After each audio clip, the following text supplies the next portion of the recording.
Hey everybody, Eric Rennie here with Philippe J. Fournier for this week's episode of The Numbers. Philippe, we're in the dog days of summer. The polling world is starting to feel that way. Yes. How are you doing? How are you doing today? I'm doing okay, Eric. How are you? It's the middle of summer where a lot of people are on vacation. Our politicians mostly are not. I can tell you that in Quebec there's a lot of touring right now, pre-campaigning for the fall campaign. And how are you, Eric? How are things in beautiful Percé this week? You know, I don't want to brag. I know that a lot of the country is not. dealing with, first of all, wildfires, and some places look absolutely dystopian with the orange skies, but also with terrible heat. And here it gets, a hot day is like 25, and there's a nice breeze. So everybody should come out here. I know everybody thinks it's very far, if they've ever heard of it, but it is worth a trip. So anyway, so the summer's going perfectly fine.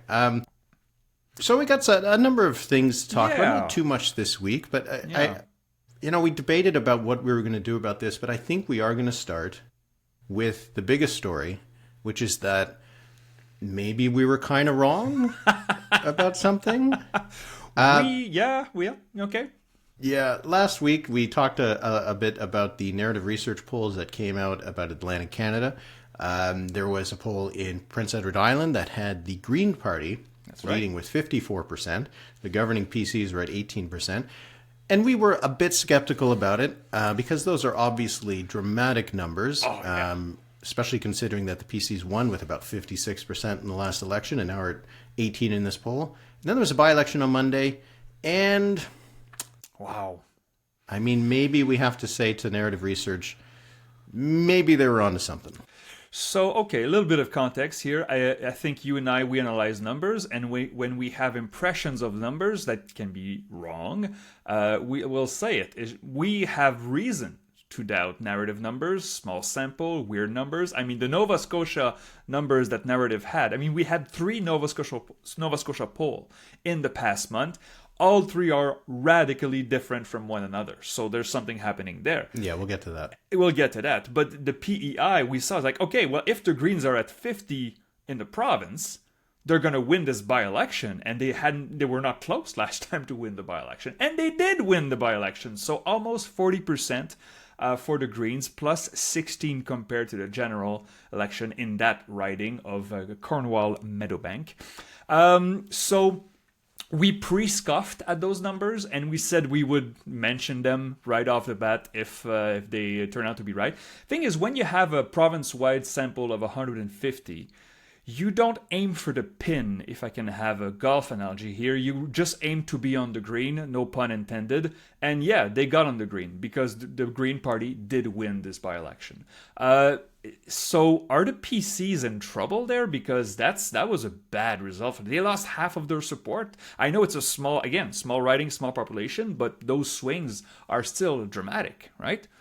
Yeah, turnout was impressive, 61%. So good for Islanders going out to vote in by-election in in July. Yeah, you definitely see that the PCs seem to be in trouble there. We've seen it for by-elections for the last few years that they have had big drops in support.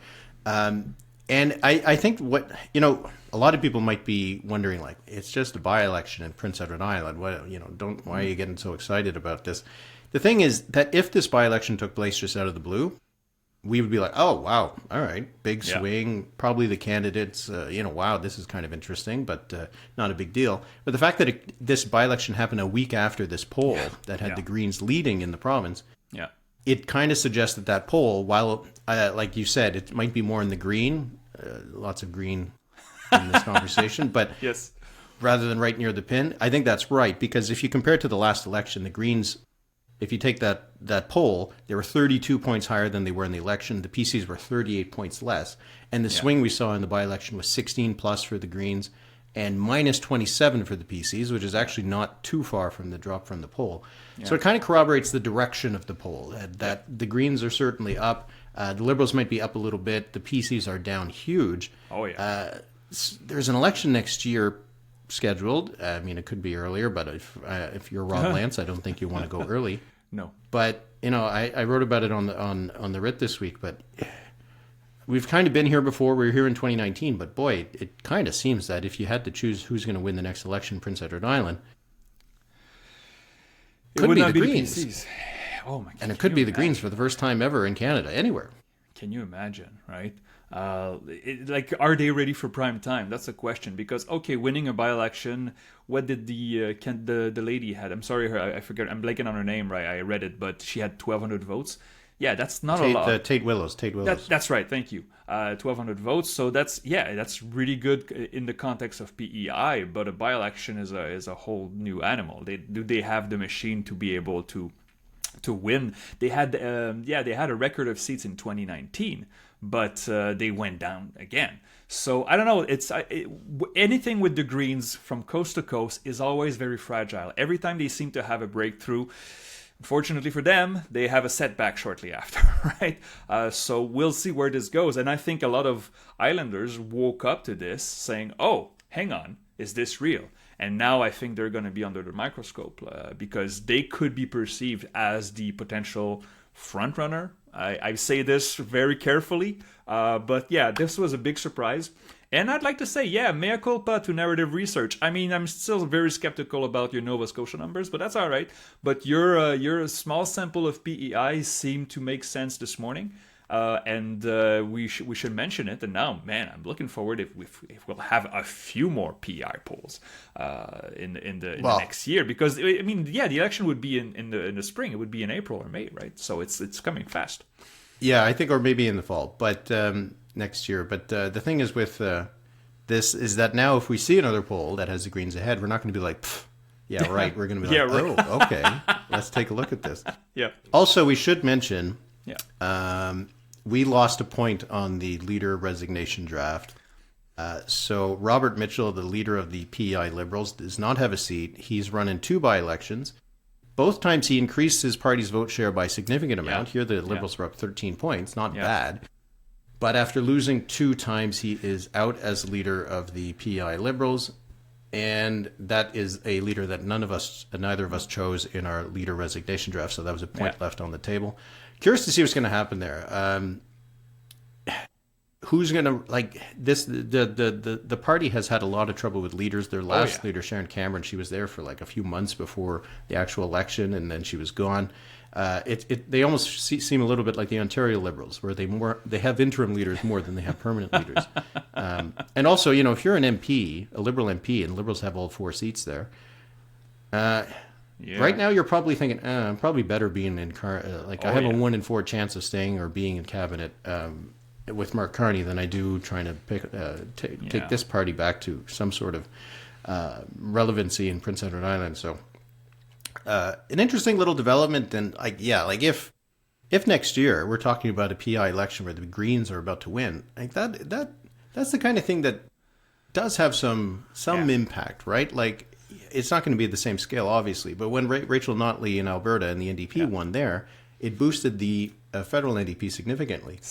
If the Greens suddenly form a government in Prince Edward Island, maybe the federal party gets a little bit of a boost, and who knows who that comes from, and all this kind of stuff. We know that Avi Lewis is certainly kind of gearing in on that Green vote. It's the tiny little, it's like the butterfly effect with the butterfly flapping its wings in Brazil, causing a hurricane somewhere else. Here it's the voters in Cornwall, Meadowbank, maybe boosting the federal Green Party to a couple more seats. Who knows? Anyway, it's the summer. It's an interesting thing to happen. To be continued for sure. Okay, we'll move to some of the federal stuff. Yeah. There's only been the 2 tracking polls this past week. Let me just go through the numbers quickly. We had Liaison. 41 for the Liberals, 35 for the Conservatives, and 14 for the NDP. That 6-point gap is the smallest they've had since January. Yeah. And then you have Nanos at 43 for the Liberals, 31 for the Conservatives. So not a great number for the Conservatives in the 2 tracking polls happening at the same time. And 15 for the NDP with Nanos. Any thoughts on these? It's always tough when it's just the trackers. I always kind of feel that it's more helpful when we have a third poll to kind of triangulate some stuff. And also summer polling, so yeah, 41-35 is the closest gap, as you said, since winter, but we're still within the same range. I think just a few weeks ago, Liaison had 43-33. That's a 10-point gap, and it still falls right squarely in the averages right now. So I don't think there's a story there. We should get newer polls from other pollsters in August, so we have to wait until the end of the month. Nothing happening there. I mean, the Nanos tracker, I would say that the one measure we also follow, the preferred prime minister question, Carney has gone back up. 52% Monsieur Carney is the first choice of 52%, while you have down to 23% Lewis at 5%, so no movement whatsoever for the new NDP leader. And so this tells me that, we've been on hold now for a little while. We saw the second honeymoon of Carney rise in the winter. In the spring, it went down a little bit, and now it's been flat, and we see mostly noise.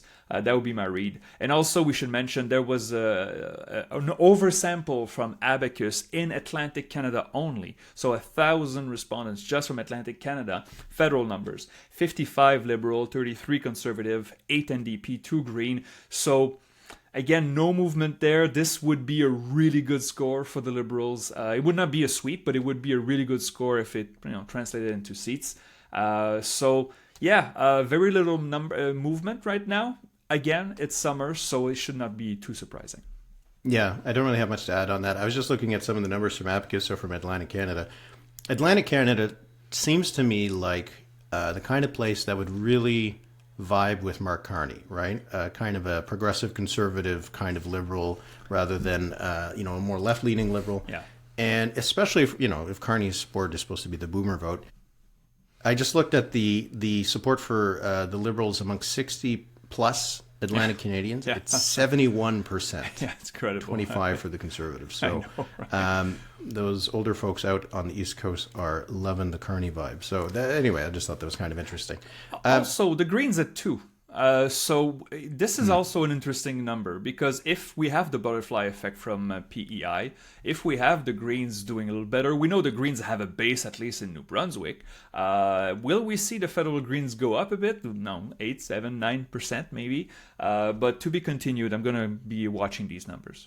Yeah, there was a couple elections ago when, it was conceivable to imagine that maybe if the election went a certain way, they could have been competitive, maybe Charlottetown or Malpeque, but didn't turn out for them. But there was that kind of chatter when maybe they were going to have some after effects from the provincial scene. But we got another poll as well from the Angus Reid Institute on pipelines. Yep. Obviously, right now has a little bit of some irony to it. You have the images of the wildfires happening across much of northern Canada at the same time as the Prime Minister is talking up the building of a new pipeline. Obviously, the oil and gas industry is a huge contributor to Canada's greenhouse gas emissions. But it doesn't seem like Canadians are all that peeved about it or even all that worried about it. This is one of the biggest shifts I think I've seen on an issue in the last few years. You ask about pipelines when Justin Trudeau was talking about the Trans Mountain Pipeline. Yeah. Pretty polarized, and Quebec super against. BC wasn't all that keen on it, and now we see support for pipelines is majority everywhere. Everywhere, or at least plurality. I see in Quebec even 42 in Quebec in favor of the proposed pipeline from Alberta to southern Ontario. And high in Atlantic Canada, high in BC, obviously a high in the prairies in Alberta. So here's the thing: opponents to the pipelines and environmentalists, they have a lot of PR to do. They have a lot of convincing to do, because if they want to bring their points forward, they have to do a better job of selling it, because right now it's not working. We see in those numbers, and it's not just the Angus Reid Institute. We've seen several polls over the the past 6 to 8 months. I saw Nanos, there was Abacus, there was a lot of Léger, a lot of pollsters basically see the same things. Canadians want to be more energy independent, and that includes fossil fuels still to this day. Yeah, when the Angus Reid Institute kind of explained the arguments for and against the pipeline, the one that's supposed to go from Alberta to a port on the west coast, the southern west coast of British Columbia. Yeah. 63% of Canadians said they strongly support or support. 23% said they oppose. That's not close. Like the fact that the opposition is so small is what stands out to me. In Alberta, it was 76-17, no surprise there. But in BC, it was 64-25, so not even that different from the rest of the country. And in Quebec, which is always talked about how you're going to risk some voters when you do this kind of thing, it was still 50-32 in favor, right? So 32 against is not very much in Quebec. I think my general view of where things have gone on the environment for the last few years is that I think the public opinion right now is that almost like there's nothing we can do, right? So like this, almost like people have given up. So I think that's why you can have a proposal like this, and with the economic arguments, with the threats to the United States, they just take such a huge precedent over fighting climate change and these kinds of things, which is no longer as much of a top issue. No, it's not. It's just kind of remarkable how this was supposed to be the third rail of Canadian politics just a few years ago, and now it's kind of almost it's not like an 80-20 issue, but it's not far from one now. Yeah, exactly. So Mark Carney's on the right side of this, at least when it comes to public opinion. Oh, on public opinion, he's entirely on the right side, and that's why I say, opponents to this, if they want to prevail. And not just want to be right, they have lots of public opinion massaging to do, because it's not working right now for them.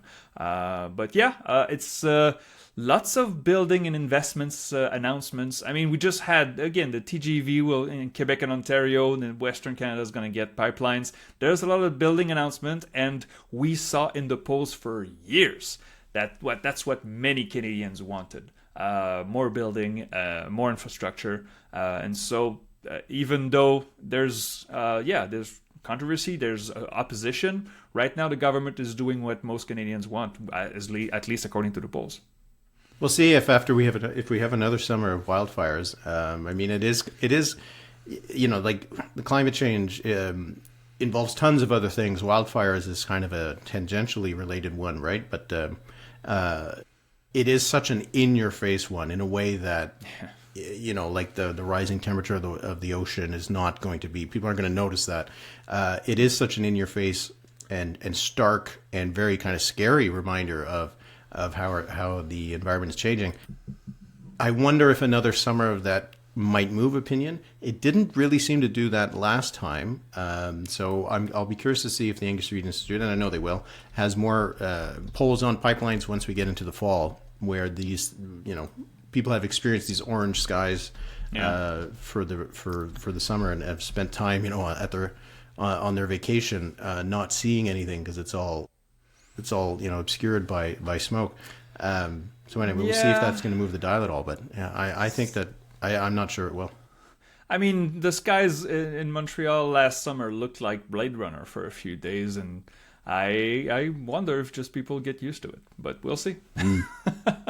Okay, Nova Scotia from NQO. So the third poll, I got too fast here. The third poll from Nova Scotia in a month. I have to say, I kind of like this.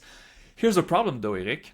All three polls say completely different stories. So we have narrative research, who we pre-scoffed at in PEI, that just said, oh no, the Nova Scotia NDP at 45% province-wide, crushing the PCs at 29%. Okay. Abacus 2 weeks later, actually, they're fielding dates. No, it's basically, the PCs are still at 40%, they would win a majority, the NDP has picked up a bit, they're at 31%, and the Liberals are still third place at 22%, so you go, okay. And then MQO research, just in early July, says, well, actually, it's a very close race between the PCs and the Liberals. Maybe there's a Carney effect there, and the NDP is in third place. Eric, what do we make of this? It's hard to no two of these polls agree on two parties on anything. Yeah, that's right. You have Abacus and Narrative have the same numbers for the Liberals, but they have very different numbers for the PCs and the NDP. You have MQO and Abacus have the same numbers for the PCs, but they disagree on the NDP and the Liberals. And there's no agreement between the MQO and Narrative polls at all. You could kind of, if you squint, try to make some sense out of the difference between a 29 and a 40 for the PCs and a 22 and the 34 for the Liberals. Yeah. All right, smaller samples, margins of error. A difference between a 22 and a 45 for the NDP, that you can't just kind of wave away with margins of error and that kind of thing. So it is very, very puzzling. Yeah. There's a couple things here. If I'm not mistaken, Abacus does include the party leader names in its polling, which I think would probably hurt the Liberals, probably help the NDP and the PCs.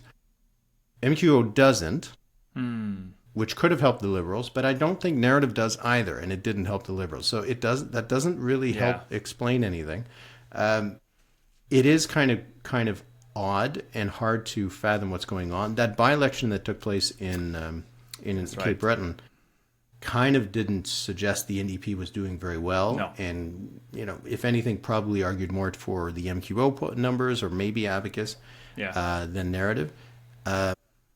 We know that there's a lot of discontent out in Nova Scotia. We just saw this week that Tim Houston's car, after he was giving a speech at a university, was swarmed by protesters. The window was smashed. He had to be escorted back by the RCMP.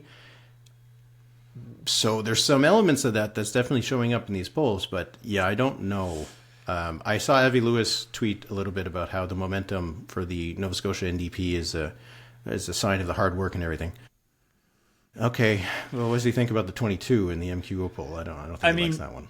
I mean, when we saw the numbers of the leader, Miss Chandler, she has fair numbers. Yeah, she has fair numbers, but there's somewhere between 22 and 45 right now, and I don't know. This looks bad on polling, but also, as you said, there's so many factors. This is summer polling in a small province that is definitely going through some changes, and we know federally Nova Scotia is one of the best provinces for the Liberals. Right now they would basically sweep, and so yes, there is definitely some cross-pollination involved in there. The thing is, I believe also cross-pollination can happen at the ballot box, so somewhere in the middle can be correct.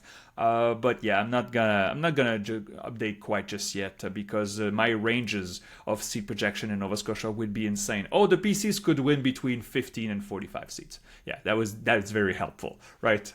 But so we'll keep an eye on that.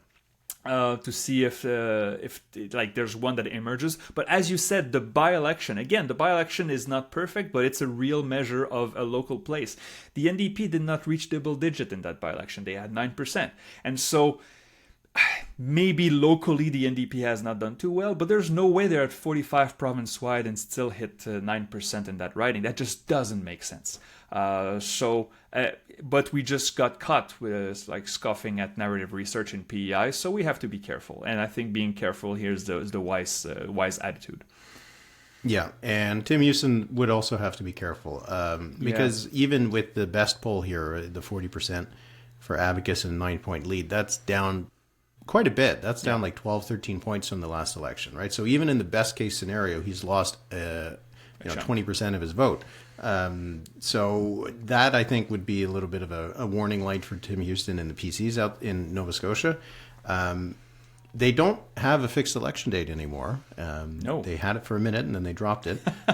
So we don't know when the election could be, but I'm guessing Tim Houston might not want to do an early election with numbers like this. Liberals have a new leader they're choosing in the fall. I think that'll probably help clarify things a little bit. It should. Assuming that the leader is known and has an impact, and so we'll keep seeing what's going on in Nova Scotia. But I mean, maybe this is just summer polling. We're just getting confused by these overheated numbers as the sun beams down on them. Okay, now we can get to the quiz. You said you had a quiz. We're back with the quiz this week. All right, so the theme of this week's episode is the theme of this week's episode is lots of green stuff. And so I have trivia questions about the Greens in Canada. How well do you know green movements and green parties in Canada and their history and electoral history, Eric? Do you think are you feeling confident about this? At the risk of tempting fate, I'm going to say that because the history is relatively small and the successes are relatively limited, I'm going to hope that I know the things that you will ask about. Okay, so I have I mean, I've just jinxed myself. I'm going to do awful. Maybe, green, yeah. Green voters are going to roast me. 8 questions on Greens in Canada. Are you ready, Eric? I am. Let's do it. Eric, number 1. This MP, first elected as a Liberal in 2006, was the first ever Member of Parliament for the Green Party of Canada after crossing the floor to the Greens in August 2008. This person, however, never sat in the House of Commons as a Green because this person joined the party during the Parliament's summer recess and there was the 2008 election. This person ran as a Green in the 2008 federal election but was defeated. Eric, who am I talking about? That was Blair Wilson out in, I think he was West Vancouver, Sea to Sky. And I think Elizabeth May used that as a justification for getting into the 2008 debate because they didn't have some set criteria. But Blair Wilson, I'm pretty sure that was his name. Blair Wilson is the correct answer. His riding was West Vancouver, Sunshine Coast, Sea to Sky Country. So, very well. So, 1 for 1. Very well. Eric, number 2. To this day, how many provinces have ever elected Green members to their provincial legislature, and which are they? It's BC, Ontario, New Brunswick, and Prince Edward Island. So 4, is that it? Yeah. Final answer? Yeah. And you are correct. And I checked, I don't think it got close anywhere else, unless I missed one. And if I miss one, please, people, let me know. So BC, New Brunswick, PEI, and Ontario is the correct answer. You're 2 for 2. A few elections ago in Manitoba, they came pretty close in a riding in Winnipeg. Yeah. Okay, number 3. This person became the first elected Green member of any legislature in Canada. Who was it? The first ever elected Green anywhere in Canada. Not municipal, of course. Not municipal. Yeah. I think that... I think it was Elizabeth May in 2011. Yeah. Final answer? Yeah. Elizabeth May in Saanich, Gulf Island in 2011 was the first ever Green elected to any legislature in Canada, barring any mistakes on my part. So you're 3 for 3. All right, very good. You're going to crush this. Okay, Eric, number 4. This person was the first ever to win a seat for the British Columbia Green Party. It occurred in the 2013 BC general election in May 2013. Who was it? It was, I'm blanking on his name. It was the leader who is now kind of anathema to Greens. I think he supported the Conservatives in the last election. What is his name? Just going to give you a hint. It was not the leader of the BC Greens. Oh. In 2013. 2013? Who won in 2013? No, I don't think he was. Oh, I don't think he was the leader at the time. Oh, Andrew Weaver. Final answer? Yeah. Andrew Weaver was the answer He wasn't in the leader Oak Bay. Gordon Head was not the leader of the Greens, but he did win the first Green seat in the British Columbia legislature. You're 4 for 4. My next question is related to that. In this election, which elected the first BC Green ever, who was the leader? This person was defeated in the riding of Victoria Beacon Hill. I believe in 2013 that was Jane Sturck. Final answer? Yeah. Jane Sturck is the right answer. She was the leader of the Green, but was defeated in her riding. But she still led the first victory for the Greens in BC. All right, you're 5 for 5. Eric, so that was May 2013. 1 year later, in September 2014, another province elected its first ever Green member of legislature. Where was it? Who was elected? That was in New Brunswick, and it was David Kuhn. who was the leader, and that was in the riding of. I didn't ask for the riding, but go for it. Go for it. Yeah, go for it. It was either Fredericton Lincoln or Fredericton North. No, Fredericton South. The answer is correct. David Coon in New Brunswick was the first Green elected in New Brunswick in September 2014, and it was in Fredericton South. So, yeah, okay. Very well. All right. Okay, this is... you had a few tough... The quizzes were too tough, I think, in recent weeks. I'm glad... I didn't know most of this stuff, but you seem to know it. Okay, number 7. Eric, in which provincial election were the most Green MLAs elected at once? That was the 2019 election in Prince Edward Island, and they won 8. Final answer? Yeah. 8 Green MLAs were sent to Charlottetown after the 2019 PEI general election. You are correct. And finally, number 8, my friend, to run the table. Who was the first and to this day only Green leader to become a leader of the official opposition in any legislature? That was the same Greens in PEI. That was Peter Bevan Baker, known as the dentist or the happy dentist or something like that. The happy he was dentist? A dentist. I didn't know that. The happy dentist. The answer, Peter Bevan Baker, Prince Edward Island, after the 2019 election. And so this was my roundup of Green questions that I could come up. If you guys are disappointed that Eric did so well, he deserved it. He suffered through a lot in the past month. And so, Eric, you get super gold. You sweep this quiz. Congratulations. Good. Thank you very much. I feel like you might have been throwing me a bone for this, but you know what? It counts. If you don't know the Greens very well, you're not going to do very well on a quiz That's like that. right. But thank you very much. Thank you very much. Number of the week, why don't you go first? So we Palace Data in Quebec had a poll that I commissioned last month. We published voting intentions, leader impressions, sovereignty, all the basic questions. We also had a question about the TGV, which was very popular in Quebec. But there was another additional question, and here's the wording. In the context of Quebec politics, do you think that your political opinions lie on the left, the center, the center right, or the right?